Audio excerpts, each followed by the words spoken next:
Welcome back. Time for reality check on the economy. There's no art of the deal here. This is just about injecting chaos into our economy. And who's going to pay for this? It's the American consumers.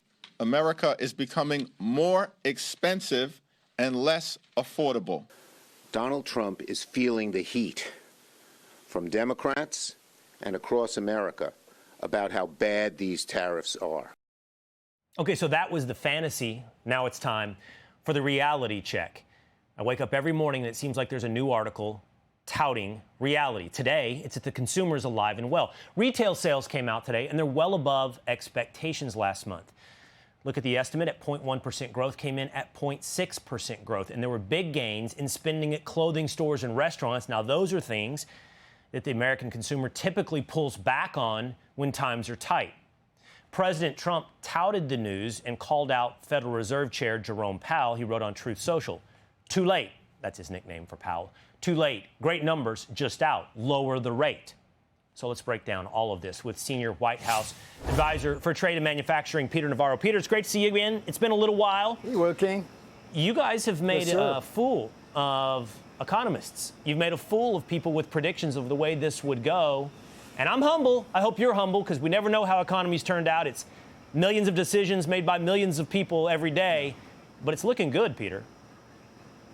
Well, the beauty of this, Will, is this is exactly the scenario we had in the first term. We had the panicans in the first term reacting to the tax cuts, the tariffs, everything we were doing, saying it was going to cause inflation and recession, yada, yada, yada. And all we had was strong growth with zero inflation. We're repeating the same scenario, and we've had 3 reports now this week: consumer prices, producer prices, and today retail sales.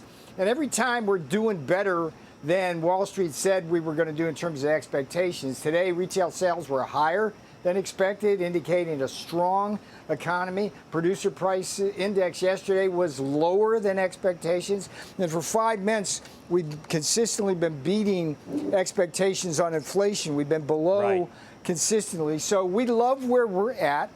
Council of Economic Advisors, Will, came out with a report just last week that shows that import prices have actually been falling. And what we know, Will, is that when we put tariffs on, the foreign countries, particularly the ones that depend on us the most, they have to eat the tariffs. So tariffs, they're not tax hikes, they're tax cuts. We've had $100 billion so far we've raised in 6 months.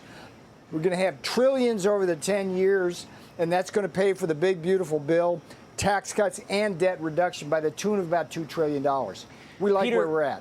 Wall Street is in the business of being right. Now, don't get me wrong, that doesn't mean they're never wrong. We can look back to 2008. We can look back to many recessions. It's an emotional industry as much as it's marketed as an intellectual industry. It's emotional because human beings are emotional. So it's interesting to look back. President Trump was meeting with Wall Street economists and prognosticators back in 2024, and this is what he said, Peter. Overall effect could be massive. I agree. It's going to have a massive effect, positive effect. It's going to be a positive, not a negative. Well, let me just tell you. I know how committed you are to this, and it must be hard for you to spend 25 years talking about tariffs as being negative, and then have somebody explain to you that you're totally wrong. So, Peter, why though? Why are economists in Wall Street wrong? And again, when I say wrong, I want to be clear to the viewer, and I hope you would be as well. I say this with humility because we'll see how everything plays out in the long term. But in the short term, everyone looks wrong but you guys at the White House. Well, historically, we didn't have an income tax until 1913. In Hamilton, Lincoln, Jefferson, McKinley, they were all tariff advocates.